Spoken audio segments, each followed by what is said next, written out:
we didn't go to co-op today. It's typically a co-op day, but I wasn't feeling good last night, so I told Gordon we're just going to stay home this morning and relax in the morning. I'm going to start on chores and different things in the afternoon.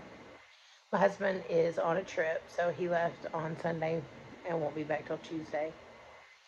He does that sometimes for his work, and it's been a hard 6 or 7 months for our family, so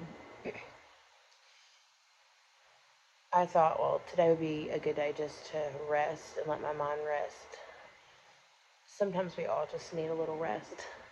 So my mom died April 1st, and she'd been having struggles for about a year, and then she passed away on the 1st. And then after that, I have a younger brother that is autistic. He's 23.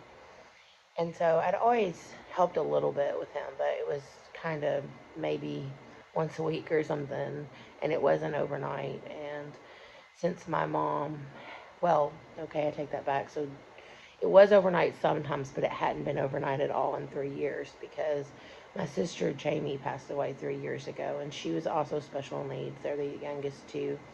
They were adopted from foster care. My parents were foster parents for 40 years. And so my youngest sister had a lot of medical problems and was in and out of the hospital. So sometimes he did stay overnight if she was really critical, and mom and dad both needed to be at the hospital. But in general, I just helped a little bit. And also had siblings here, but two of my sisters no longer live here. My older brother no longer lives in our small town.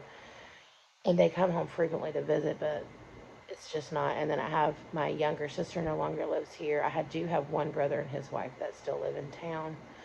But they have 6 kids, so they're pretty busy as well. So, anyways, my dad is a pastor, and even though he's retirement age, he hasn't retired. He pastors 2 churches, and so I help with David a lot now, and we added that to the mix, which David's really not hard to help with unless you want to go somewhere. He hates going places, but in general, he'll just play on his phone or watch something or play with some cars.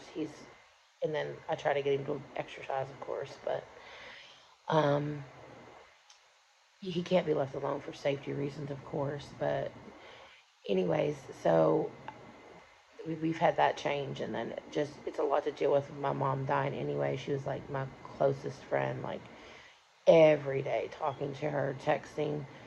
Me and my sisters and her had a group text, and my brother. And so, anyways, um, there's all that to deal with. And my son has his own backstory, but he's dealt with a lot of trauma because we didn't get him till he was 3. And anyway, he's dealt with a lot of trauma, moving different places and different other trauma story things. He's adopted, but well, again, he's not officially adopted yet, but he's been with us for nearly 4 years,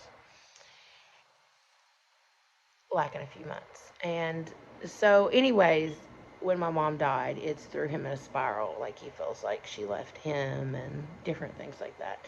So I have all of those emotions to deal with, plus my own emotions, losing my mom and that. And then we found out that Charlie's mom needed to have a place to stay, and because she owns her own home, it's not that she just was no longer able to stay alone. And I just didn't. That just added to more changes, and so it's just been. We just thought we would rest today. Long story short. Um, so anyway, there's just been a lot of changes the last few months, and we're just trying to work through them right now. But I've had more peace than I ever thought I would during all of this. Been relying on God a lot, praying more than I ever have, and He's good to us. Even when we struggle, even when it's really hard, God's good to us, and I'm really thankful for that.